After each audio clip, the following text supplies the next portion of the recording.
মানুষ। বারে বা, বেটা ছেলে বলে কি রান্নার অভ্যেস তাও আবার কদিনের জন্য হবে না? এইসব একদম বাজে কথা গিন্নি। তাও আমার খারাপ লাগবে। তুমি এখন থামো তো গিন্নি। শোনো, আমি এই কদিন রাঁধবো আর তুমি শুধু গ্যাপ হয়ে খাটের উপর বসে খাবে, বিশ্রাম নেবে। তুমি শুধু আমি রান্নাটা কেমন করি সেটা দেখো।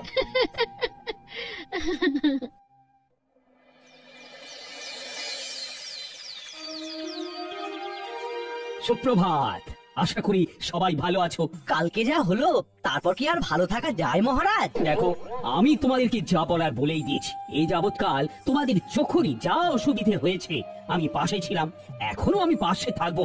তাই বলে যখন তখন বেতন বাড়ানোটা সত্যি অসুবিধের। আমি তো শুধু চিকিৎসাই পারি, এর বাইরে তো কিছুই পারি না। তাই তাই কিভাবে যে উপরি আয় হবে অন্য কিছু করে সেইটাই মাথায় আসছে না।